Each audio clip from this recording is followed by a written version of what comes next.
Mis amados hermanos y hermanas, buenas noches, Dios me los bendiga. Continuamos con la clase o el taller, que así nos denominado, acerca de la guerra espiritual y cómo podemos realmente entender algo que es tan fundamental en la vida del creyente. ¿Por qué tan fundamental? Porque realmente estamos en guerra. Veíamos en la clase pasada que la guerra no empezó aquí en la tierra, empezó en el cielo y fue trasladada del cielo a la tierra con un propósito.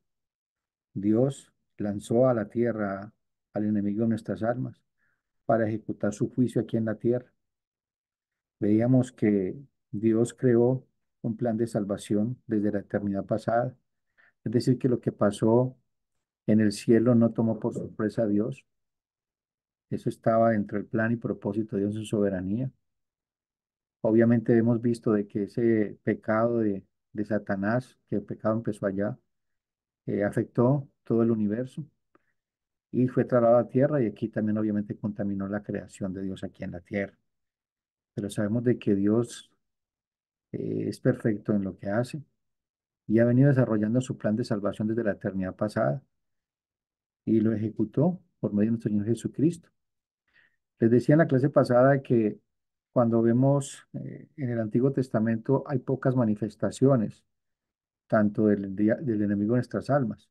Vemos por ahí en 3 o 4 ocasiones, pero vemos con gran incidencia en el Nuevo Testamento cuando aparece el Señor Jesucristo en la vida pública, en su ministerio, es donde más vemos la manifestación de las huestes de maldad.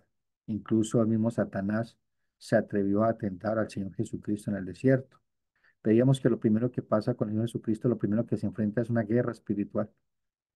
Ser lleno del Espíritu Santo, fue llevado por el Espíritu Santo después de ser bautizado al desierto y allí estuvo 40 días y 40 noches. Y empieza esa guerra espiritual.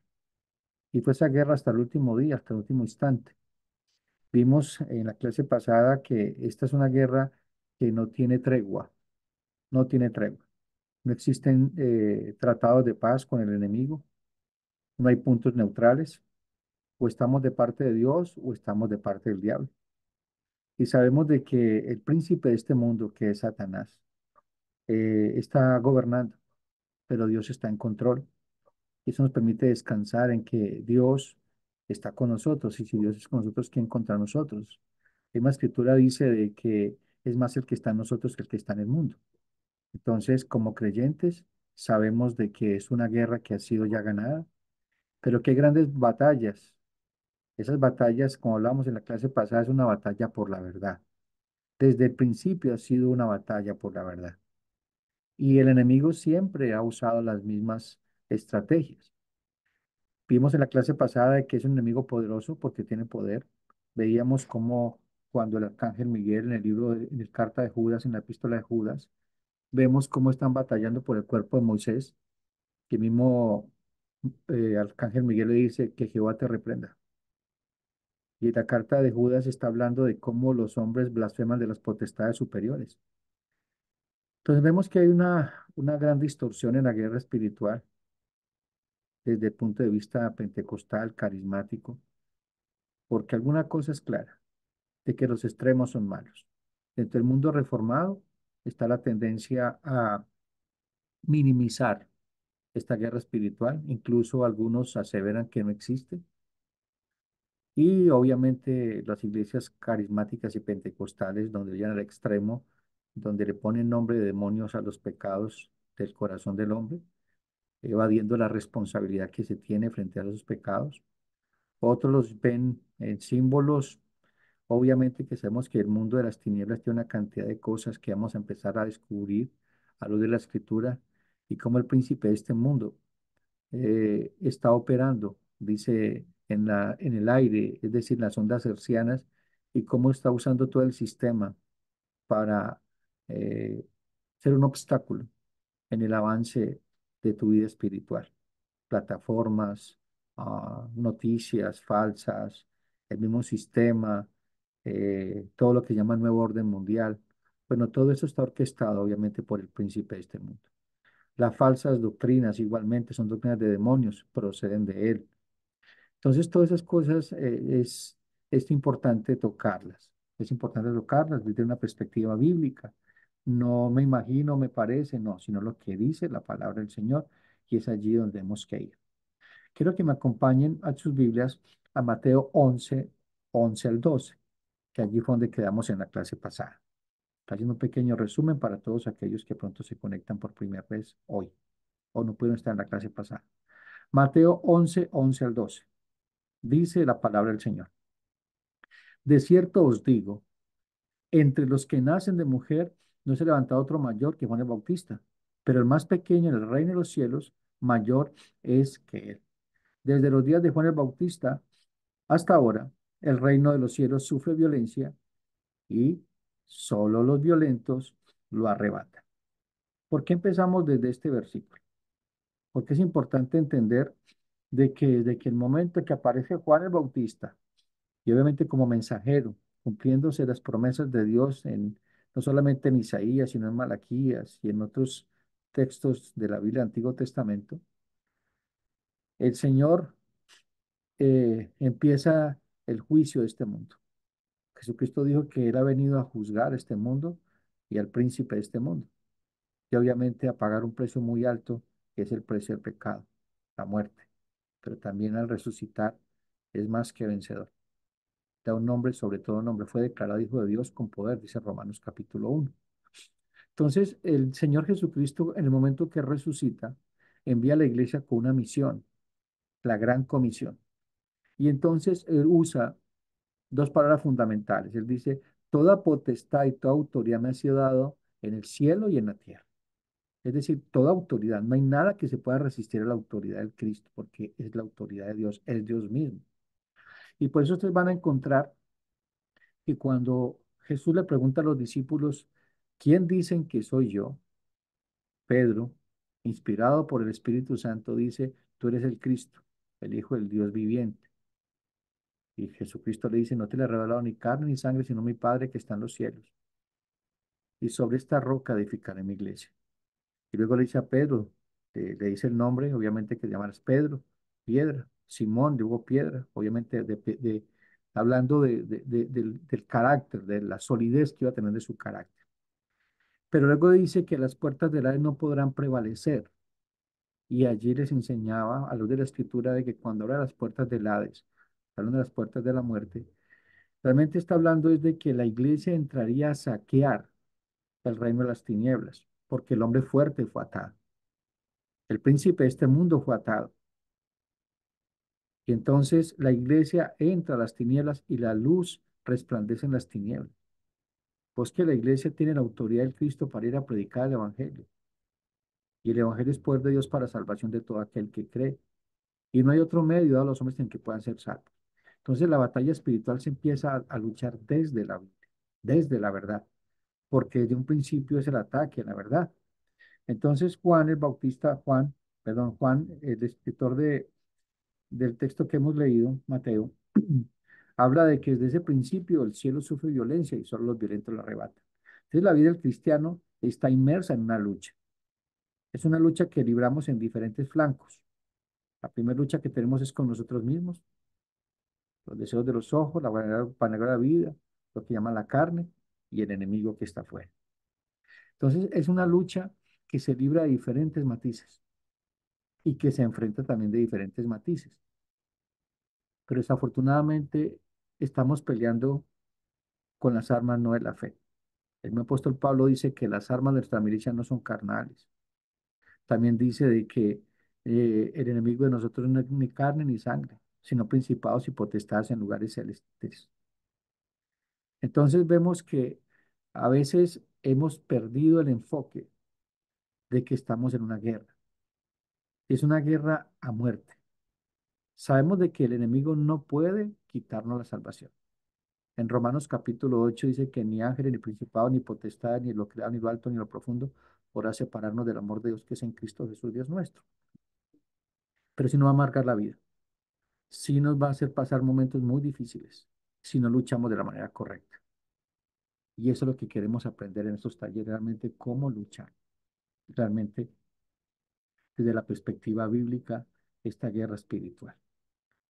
Entonces, es una batalla feroz. La batalla contra Satanás y sus demonios es feroz. La vida eterna y la muerte eterna están en juego, involucrando fuerzas de luz y oscuridad. Los principados y poderes de la oscuridad están bajo el dominio de Satanás y sujetos a sus órdenes. Aquí algo muy importante que podamos identificar. Así como Dios es un Dios de orden, el príncipe de las tinieblas también tiene sus jerarquías y él es el príncipe de los demonios y tiene autoridad sobre ellos. Ahorita vamos a poder identificar a la luz de la escritura cómo Satanás o Luzbel tiene tanta autoridad y poder. Y vamos a mirarlo a la luz de la escritura, cómo fue creado, cuándo cayó, por qué cayó, cuál es su carácter, o sea, cuáles son su personalidad, porque es una persona, tiene personalidad, tiene personalidad. Entonces tengamos en cuenta eso de que no es algo etéreo, es una persona, es un ángel, tiene poder y fue creado por Dios, pero no lo creó mal. Todo lo que Dios hizo es bueno. La maldad no fue creada por Dios, la maldad es el resultado de. Tengamos en mente eso. Es una batalla feroz. Satanás y sus ángeles tienen una jerarquía. Todos ellos están sujetos a la autoridad del príncipe de las tinieblas. En Efesios 6:12 dice, porque no tenemos lucha contra carne, pero contra sangre y carne, sino contra principados, contra potestades, contra gobernadores de las tinieblas de este siglo, contra huestes espirituales de maldad en las regiones celestes. Mire que hay jerarquías, principados, potestades, gobernadores de las tinieblas, huestes espirituales de maldad en regiones celestes. Esa palabra celestes es muy importante que la tengamos en cuenta. ¿Por qué? Porque el mundo espiritual es muy grande. Nosotros vivimos en una tercera dimensión. Ese mundo celeste, muchos hombres dicen que es una cuarta dimensión donde ellos se mueven. No se puede materializar porque ellos perdieron una cantidad de atributos cuando fueron lanzados a la tierra. Como hay, los ángeles pueden materializarse. La misma escritura dice de que seamos hospedadores porque podremos haber pronto hospedado a un ángel como lo hizo Abraham. También así como existe ese mundo de las tinieblas donde hay una jerarquía, Dios tiene también sus ángeles. Y eso es importante que también entendamos que los ángeles están involucrados en esta guerra. Y podemos verlo en el libro de Daniel. Y quiero que me acompañen a sus Biblias al libro de Daniel para que veamos algo muy importante.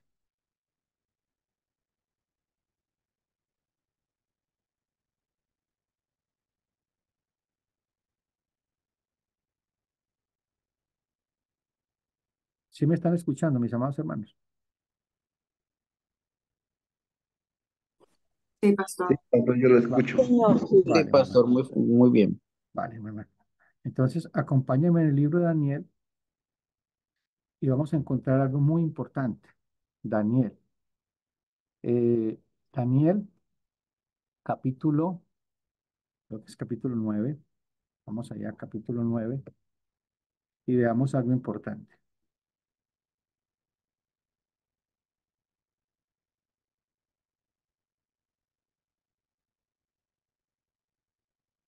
Él está orando porque necesita saber qué es lo que va a pasar después de que el pueblo de Israel cumpliera sus 70 años en Babilonia. Se estaba acercando el tiempo, se estaba acercando el tiempo y él necesitaba comprender qué es lo que estaba pasando, qué es lo que iba a pasar. Entonces, dice la escritura, como aquí esto que está como fallando esto, como es que está muy mala la internet, no sé si por les pregunto si están viéndome bien y escuchándome bien. Dice la escritura, la palabra del Señor, que ha bloqueado esto acá.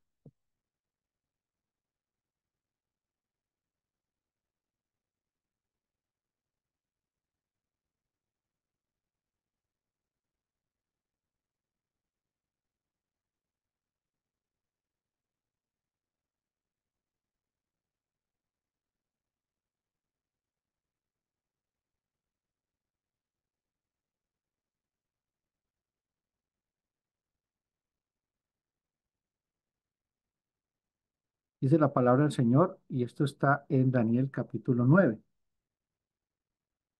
En Daniel capítulo 9 dice la palabra del Señor que en el año primero de Darío, hijo de Asuero, de la nación de los Medos, que vino a ser rey sobre el reino de los caldeos, en el año primero de su reinado, yo, Daniel, miré atentamente los libros de los números de los años de que habló Jehová el profeta Jeremías, que había de cumplir las desolaciones de Jerusalén en 70 años. Y volví mi rostro a Dios, y el Señor, buscándole en oración, ruego, ayuno, silicio y ceniza, y oré a Jehová mi Dios, e hice confesión diciendo, ahora, oh Señor, Dios grande, digno de ser temido, que guardas el pacto y la misericordia con los que te aman y guardas tus mandamientos. Hemos pecado, hemos cometido iniquidad, hemos hecho impíamente y hemos sido rebeldes y nos hemos apartado de tus mandamientos y tus ordenanzas. No hemos obedecido a tus siervos los profetas, que en tu nombre hablaron nuestros reyes y nuestros príncipes y a nuestros padres y a todo el pueblo de la tierra. Tuya es, Señor, la justicia y nuestra la confusión de rostro, como en el día de hoy que lleva todo el nombre de Judá. Los moradores de Jerusalén y todo Israel, los de cerca y los de lejos, en todas las tierras a donde los has echado a causa de su rebelión con que se rebelaron contra ti. Aquí el profeta Daniel está haciendo alusión a lo importante que es entender el por qué fueron llevados cautivos. Y él está pidiéndole perdón a Dios. Está pidiendo por los pecados que cometió el pueblo de Israel. Y a pesar de todo eso, podemos encontrar de que el pueblo regresa, pero no regresa todo el pueblo de Israel. Inicialmente regresan como unos 56.000, regresan con Esdras y regresan con Nehemías. Pero aquí algo importante es la batalla que se estaba librando. ¿Y por qué queremos entender esto? Porque hay una batalla que se está librando en el mundo espiritual, una batalla que realmente necesitamos comprender. Y hay un texto que quiero que lleguemos, que es lo que estaba pasando en ese mundo espiritual. Ya vimos el contexto, el por qué él está orando. ¿Cuál era el propósito de esa oración? Incluso el ayuno fue de 21 días. Dice la palabra del Señor que, quiero que vayamos a ese texto, que se encuentra en Daniel,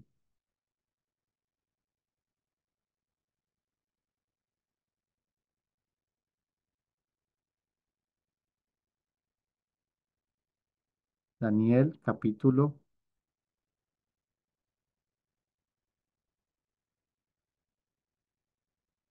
8.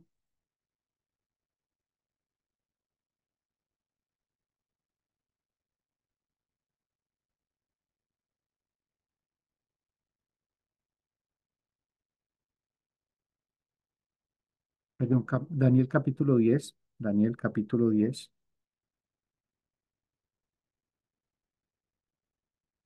Daniel capítulo 10.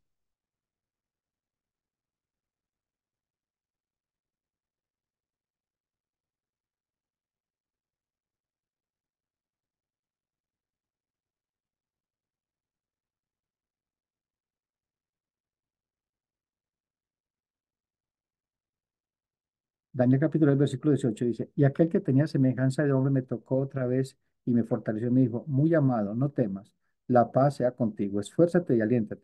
Mientras hablaba recobré fuerzas y dije, hable mi Señor, porque me has fortalecido. Y me dijo, ¿sabes por qué he venido a ti? Pues ahora tengo que volver para pelear contra el príncipe de Persia y terminar con él.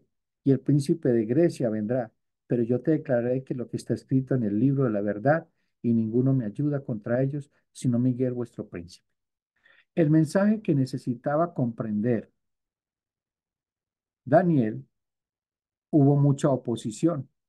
Y aquí está hablando de lo que venía, los reinos que venían y que iban a reemplazar a quien estaba gobernando en ese momento. Pero está hablando de que hay unos ángeles que están interfiriendo en esos gobiernos y van a interferir. ¿Por qué? Porque estos gobiernos son guiados. Obviamente, Dios está en control, Dios pone reyes y quita reyes, pero estos gobernantes están siendo guiados no por el Espíritu de Dios, sino por el Espíritu del Anticristo que está operando desde siempre. Lo mismo escritor en el Antiguo Testamento, pero en el Nuevo Testamento, la iglesia primitiva hablaba que el Espíritu del Anticristo ya estaba operando. Entonces, tengamos en cuenta de que esa guerra se está librando desde mucho antes, desde que nosotros tengamos conocimiento. Él dice que los lugares tenientes de Satanás son demonios que se deleitan en cumplir con sus órdenes. El ejército de Satanás es agresivo, maligno y cruel, y su poder se encuentra en lugares altos sobre nosotros y a nuestro alrededor. Este ejército es muy poderoso para que nosotros luchemos con nuestras propias fuerzas. Sin embargo, no podemos negociar ni hacer ningún tratado de paz con Satanás ni rendirnos a él. En vez de eso, debemos resistir al diablo siguiendo conscientemente las instrucciones de la Biblia para tener victoria sobre Satanás. Aquí una palabra clave, resistir. Santiago 4:17 dice, someteos pues a Dios, resistir al diablo y él huirá de vosotros. Palabra clave, someterme a Dios. Todo empieza desde allí. Si tú no te has sometido al señorío de Cristo, que has reconocido a Cristo como Señor y Salvador, y has venido de arrepentimiento y fe, tú no puedes luchar esta guerra, porque tú no has nacido de nuevo. Pero como tú ya naciste de nuevo, al someternos a lo que dice el Señor, a rendirnos ante Él, todo cambia. Porque cuando yo me someto y me rindo a Dios, digo, el Señor dice, yo hago, yo obedezco. No nos resistimos a Él. Porque dice la Biblia que Dios resiste a los soberbios, a los altivos, es decir, pelea contra ellos. ¿Y te imaginas Dios peleando contra ti? Es bastante complejo, ¿no? No creo que ganemos la guerra, pero muchos piensan que puede ganar la batalla a Dios. Entonces la batalla es espiritual. La batalla contra Satanás y sus demonios es espiritual. No peleamos con un enemigo con armas humanas. Esta batalla no es por el poder mundial. Escuchen esto. Esta batalla no es por el poder mundial, por posesiones, lo dice el apóstol Pablo. Es un objetivo más alto. En realidad es espiritual y a la verdad es contra la verdad, contra la justicia y la gloria de Dios. Esa batalla está librando. Segunda de Corintios 10:35 dice, pues aunque andamos en la carne, no militamos según la carne, porque las armas de esta milicia no son carnales, sino poderosas en Dios para destruir fortalezas, derribando argumentos y toda altivez que se levanta en contra del conocimiento de Dios, llevando cautivo todo pensamiento a la obediencia de Cristo. Aquí algo importante. ¿Por qué habla de pensamiento? ¿Por qué habla de situaciones, argumentos, altivez? Porque realmente el enemigo de nuestras almas conoce nuestras debilidades. Él conoce también nuestras necesidades de primera mano. Él las ve, aunque el enemigo no es omnisciente. Su organización está tan bien organizada que alguna vez escuché un hombre que decía de que Satanás asigna demonios para destruir tu vida, para atacarte en todas las debilidades que tienes tú, en esos pecados que están allí, porque Él lanza dardos de fuego a tu corazón. Eres el tentador. Él nos tienta todos los días. Ser tentado no es pecado, pero caer en la tentación sí lo es. Todos los días vamos a ser tentados. La pregunta es cómo estás luchando con esas tentaciones. ¿En tus fuerzas? ¿En tus argumentos? ¿O con las armas de nuestra fe? Con las armas de la milicia. Y más adelante vamos a ver cómo usamos la armadura de la fe en esta batalla. Por ahora estamos mirando de dónde proviene, cómo está operando, qué es importante conocer y saber cómo está operando en la vida, en el mundo. Entonces, la batalla es necesaria. La batalla contra Satanás y sus demonios es necesaria. Así como el mundo actual no puede escapar de la guerra del terrorismo, nosotros tampoco podemos escapar de la guerra contra Satanás. Nos guste o no nos guste, estamos en guerra y no hay zonas neutrales en el bando que estás. O sea, estamos en guerra. Si realmente eres un cristiano nacido de nuevo, estás involucrado totalmente en esa guerra porque Satanás es tu enemigo. Pablo nos ordena, porque es una orden, vestidos de toda la armadura de Dios, para que podáis estar firmes contra las acechanzas del diablo. Efesios 6:11. Muchos cristianos en el día de hoy prestan muy poca atención al mandato de Pablo, es decir, vestidos de la armadura de Dios. Por desagradable que sea el tema de Satanás, necesitamos estudiarlo. Quiero leerles una cita de un puritano que se llama Thomas Brooks, que les recomiendo toda la literatura de él. Dice, Cristo, la Escritura, su propio corazón y las estratagemas de Satanás son las cuatro cosas primordiales que usted debe estudiar, buscar, entender en primer lugar y con mayor determinación esa guerra espiritual. ¿Dónde lo pueden encontrar? En Remedios Preciosos contra las artimañas del diablo. Está gratis en internet, lo pueden descargar, se lo recomiendo. Remedios preciosos contra las artimañas del diablo. Entonces, es una guerra a muerte. Satanás está usando toda su artillería. Y como dijo el apóstol Pablo a la iglesia de Corinto, le dice que me temo que sus sentidos sean extraviados de la sincera fidelidad de Cristo. Satanás está usando los sentidos, lo que vemos, lo que escuchamos.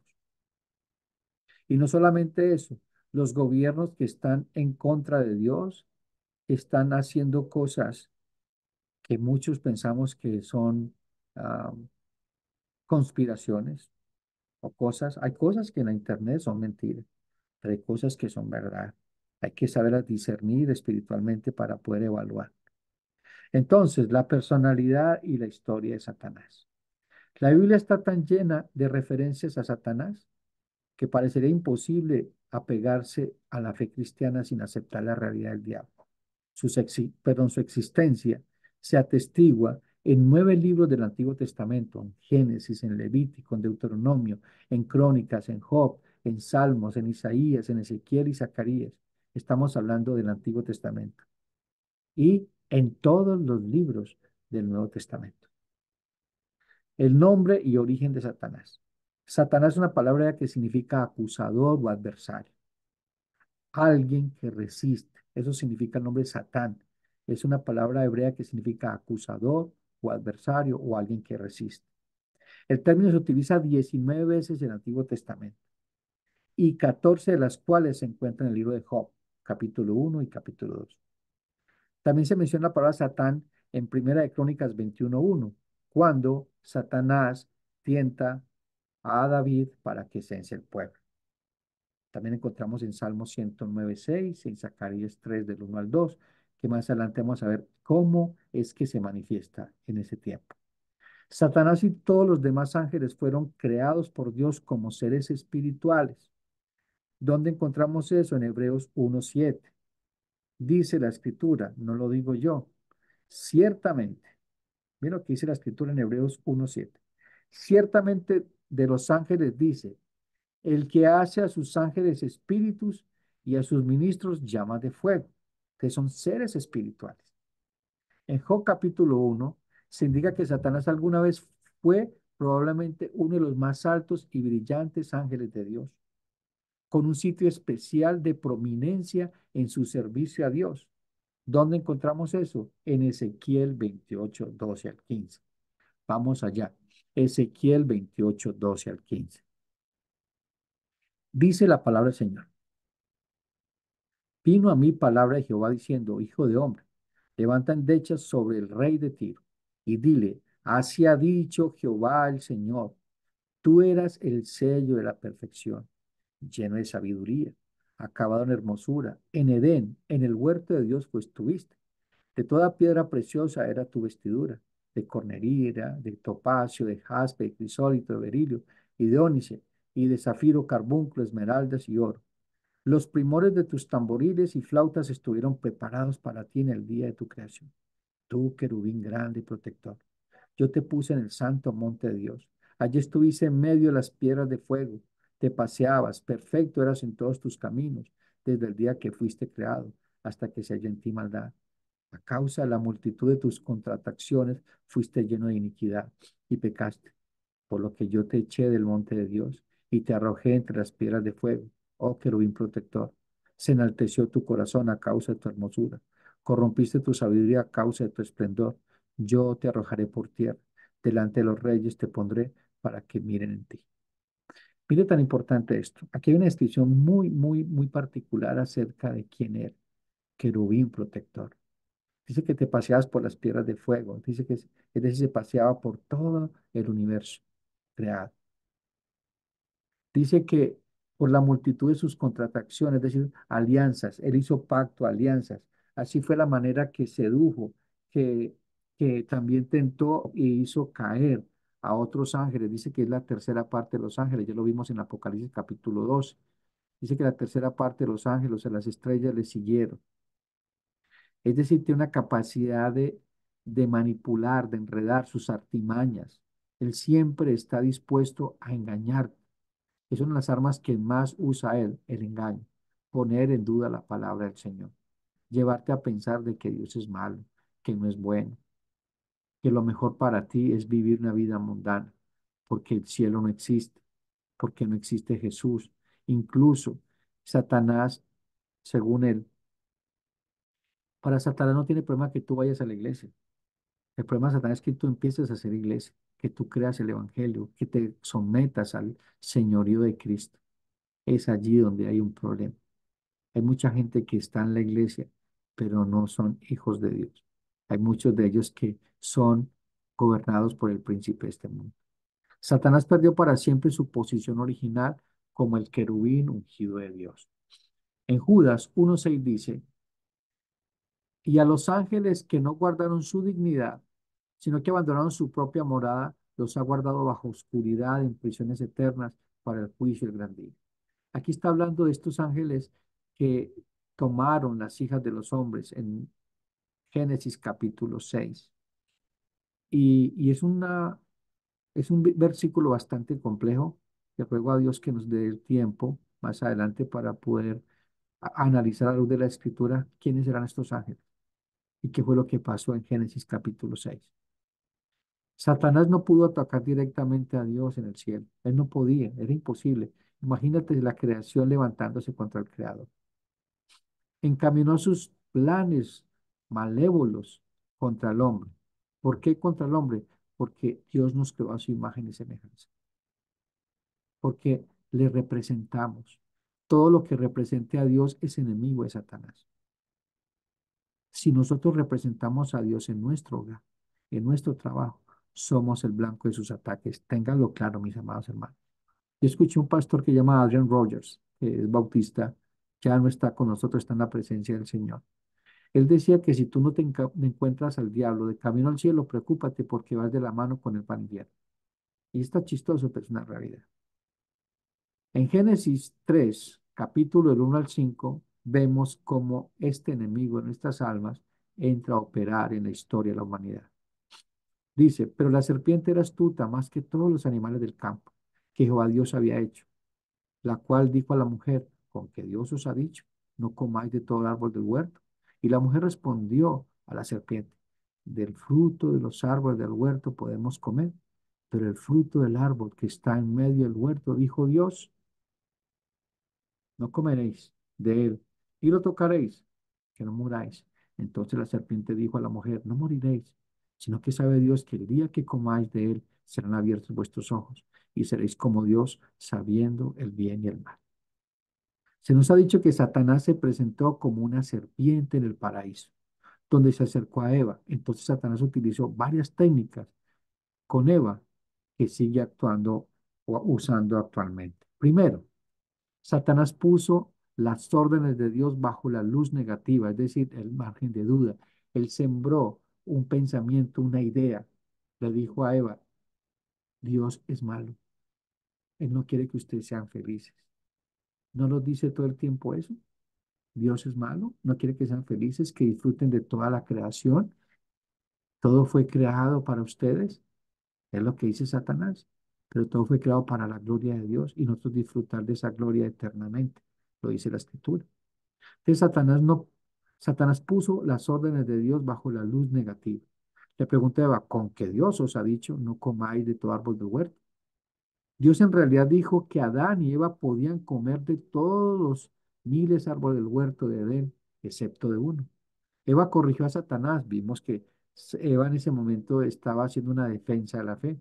Dice, el fruto de los árboles del huerto podemos comer, pero el fruto del árbol que está en medio del huerto, dijo Dios, no comeréis de él, ni tocaréis para que no muráis. Génesis 3:2 al 3.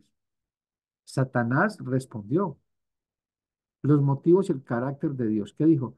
Dios está equivocado y es malo. Le dijo a Eva, no moriréis, sino que sabe Dios que el día que comáis de él serán abiertos vuestros ojos y seréis como Dios.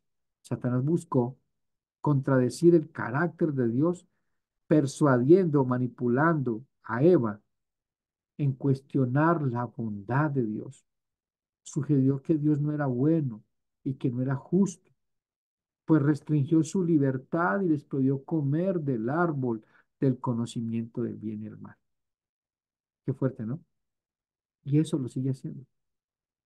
Nos hace pensar de que Dios es malo porque está sufriendo, porque no tienes lo que tienen los demás, porque crees que tu reino es de este mundo. Tu reino es de este mundo. Somos extranjeros y peregrinos, mis amados hermanos. Estamos de paso y no podemos olvidar eso que estamos de paso. Somos de paso. Tenemos que entender eso que nuestro reino no es de este mundo. Satanás dijo al hombre que podía ser como Dios.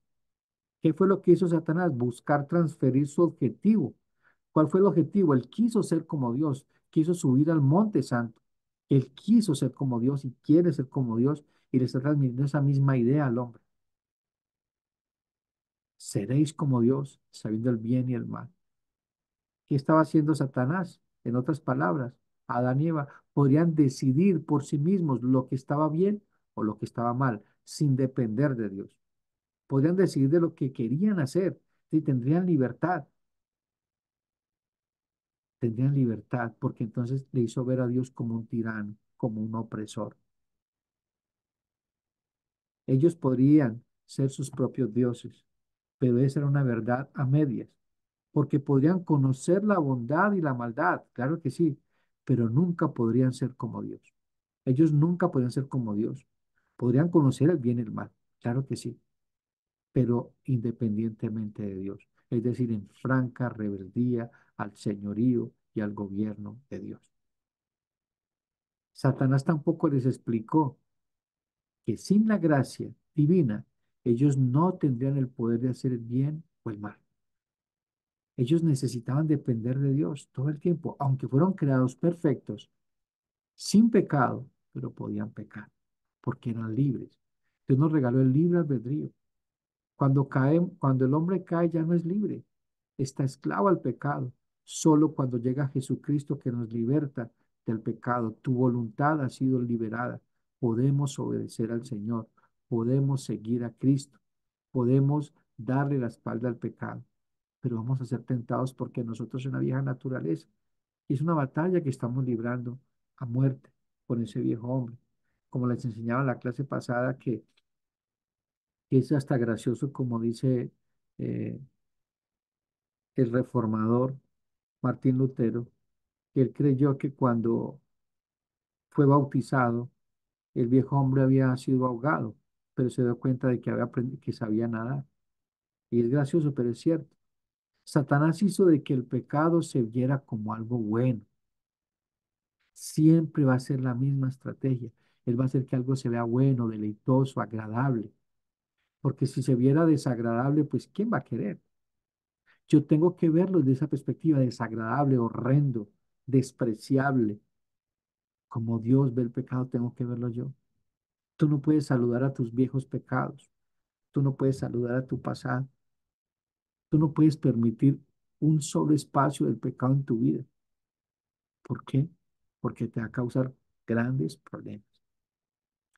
Y dice, y vio la mujer que el árbol era bueno para comer. Mire que lo vio agradable. Miren a David, pregúntenle a David si no vio agradable a Betsabé. ¿Y cuáles fueron las consecuencias de esa mirada de Betsabé? Era agradable a los ojos y árbol codiciable para alcanzar sabiduría, y tomó fruto y comió, y dio también a su marido, el cual comió así como ella. Mire que aquí usan sentidos. Escuchó, vio y tomó esa idea y la llevó a su corazón y la hizo codiciable. ¿Para qué? Para tener sabiduría, para tener libertad. Eso sigue pasando ahora. Por eso yo hago tanto énfasis en todas esas plataformas de películas que tienen una cantidad de cosas, incluso películas pseudo-cristianas, que dicen que son cristianas, pero no lo son, están cargadas de humanismo y moralismo. Por eso es que el creyente tiene que aprender a discernir entre el bien y el mal. Fue una de las clases que vimos en el devocional. El hombre o la mujer cristiana que es madura en la fe es aquel que usa la palabra de verdad y es ejercitada en ella y puede discernir entre el bien y el mal. Tú no puedes discernir de películas, de series, de documentales, de información que hay en todas las plataformas y medios de comunicación si tú no pones un filtro que es la palabra del Señor. Es evidente la relación de Satanás con Saúl. ¿Se acuerdan de Saúl? En 1 Samuel 16, 14 al 15. El espíritu de Jehová se apartó de Saúl y escuchen esto, y le atormentaba un espíritu malo de parte de Jehová. Y los criados de Saúl le dijeron, he aquí, ahora un espíritu malo de parte de Dios te atormenta. ¿Se acuerda? Y yo quiero que recordemos esa parte cuando el Señor Jesucristo está siendo tentado, que uno de sus aparte en la tentación, Jesús le dice al Señor tu Dios no tentarás, él solo servirás. Dios es Dios de Satanás. Nunca se les olvide, Dios es Dios de Satanás. Que no participa de las obras de las tinieblas, claro que no, porque en Dios no hay tinieblas.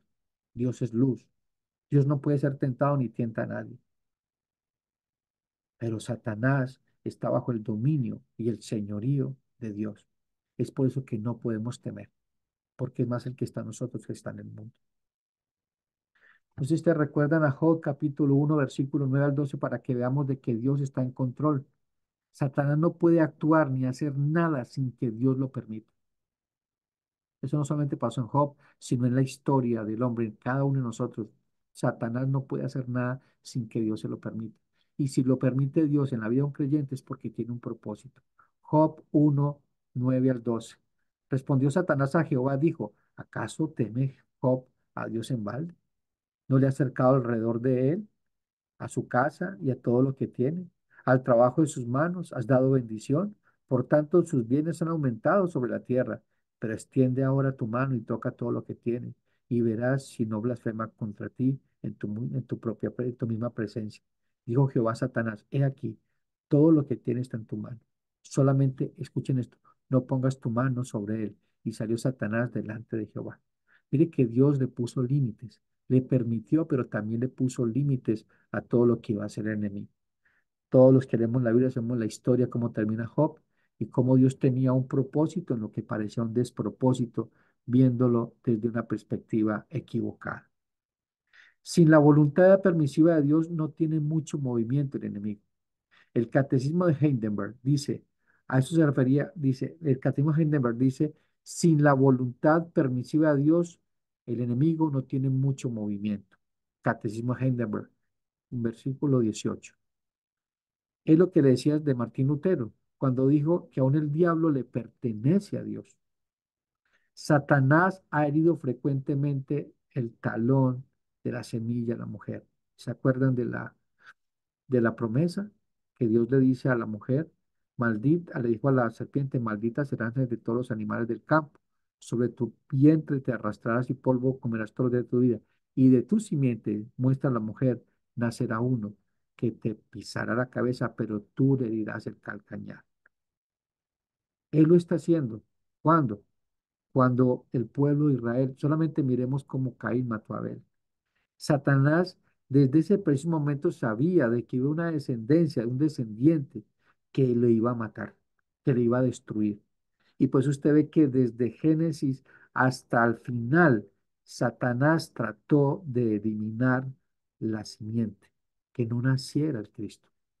No porque Satanás fuera omnisciente, porque es que ya sabía que había un juicio, pero nunca pudo hacerlo porque todo lo que hizo, encaminado a destruirlo, hizo que se cumpliera el propósito.